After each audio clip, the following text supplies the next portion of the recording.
وبرکاتہ. الحمدللہ رب العالمین والصلاة والسلام علی اشرف الانبیاء والمرسلین.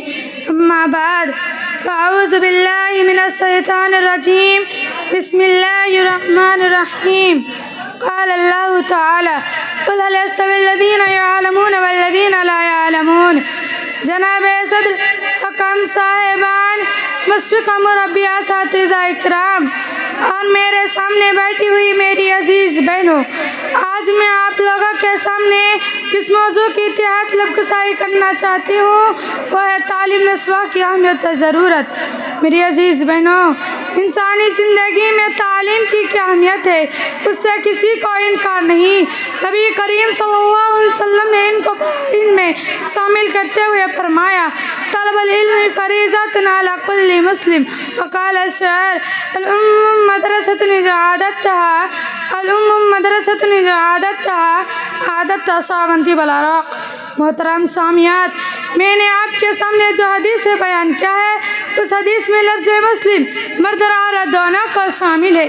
جس طرح تعلیم مردوں کے لیے ضروری ہے ٹھیک اسی طرح عورتوں کے لیے بھی لازمی اور ضروری ہے، کیونکہ معاشرے کی اصلاح میں عورتیں بنیادی کردار ادا کرتی ہے. ایک صاف اور شفاف ماحول کی تعمیر کے لیے تعلیم نسواں ریڑھ کی ہڈی کی حیثیت رکھتی ہے.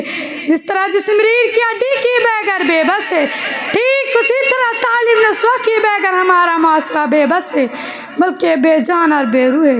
محترم سامعات، جس طرح گاڑی کی ایک پہیے کو درست کر کے یا امید کرنا کہ اس کی گاڑی صحیح چلے گی بے سود ہے، ٹھیک اسی طرح مردوں کو تعلیم یافتہ بنا کر خواتین کو تعلیم سے دور رکھنا صالح معاشرے کی تشکیل کی سب سے بڑی رکاوٹ ہے.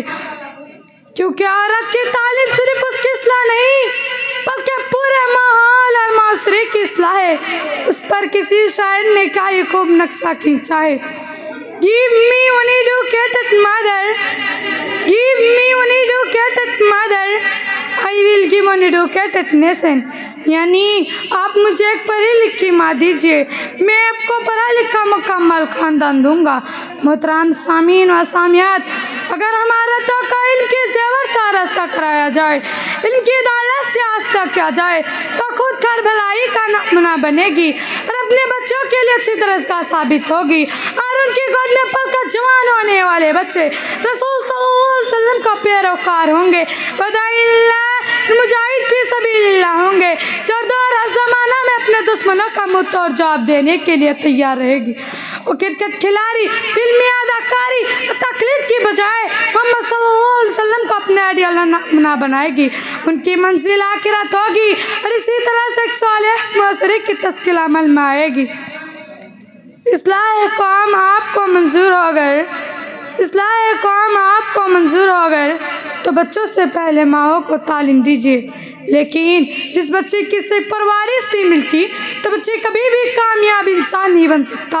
اس پر انگریزی میں کہاوت کہی جاتی ہے مادر از بیٹر دین 100 ٹیچرس، یعنی ماں 100 استاد سے بھی بہتر ہے.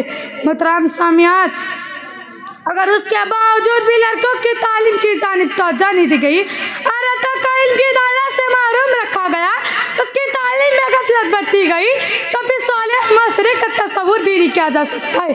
معاشرے میں تعمیر کی بجائے تخریب اور اصلاح کی بجائے فساد برپا ہوگا. اسی لیے عورتوں کا دینداری اور دینی علم سے آراستہ ہونا ضروری ہے. اس لیے کہ ایک مرد پرا عورت پری تو پورا خاندان پرا. جب عورت میں دینی تعلیم ہوگی تو آئندہ نسلوں کی تربیت بھی اچھی ہوگی. بلکہ اگر آپ غور کریں تو آپ امت کے اور کامیاب مرد کے پیچھے کسی نہ کسی عورت کا ضرور نظر آئے گا، کبھی بیوی کی شکل میں، کبھی ماں کی شکل میں، کبھی بہن کی شکل میں، کبھی بیٹی کی شکل میں. اگر دیکھا جائے ایک اعتبار سے عورتوں کا علم کے زیور سے آراستہ ہونا مردوں کے مقابلے میں زیادہ ضروری ہے، کیونکہ اولاد کی تربیت کی ذمہ داری مردوں کے مقابلے میں عورتوں پر زیادہ ہے. اس لیے ماں کی گودی بچے کا پہلا درسگاہ ہے. اگر پہلے مدرسہ ہی جاہل ہو، ان کے زیور سے مزین نہ ہو تو ایسی صورت میں بچے کی مستقبل میں صحیح تربیت کی کوئی گارنٹی نہیں دی جا سکتی۔ سامعین و سامعات، اب ضروری اس بات کی ہے کہ اس کی تعلیم کی طرف بہت ہی توجہ دی جائے، کیونکہ ایک عورت ہی معاشرے کو اچھی بنا سکتی ہے، بگاڑ بھی سکتی ہے۔ تعلیم سے آتی ہے اقوام میں بیداری، تعلیم سے آتی ہے اقوام میں بیداری، علم کے پنجے میں شمشیر ہے جہاں داری۔ اب آخر میں اللہ رب العالمین سے دعا کرتی ہوں کہ ہمیں تعلیم کی زیور سے رستہ کر کے ماحول اور معاشرے کو بہترین بنانے کی توفیق عنایت کرے، آمین۔ وآخر دعوانا الحمد للہ رب العالمین۔ السلام علیکم ورحمۃ اللہ وبرکاتہ۔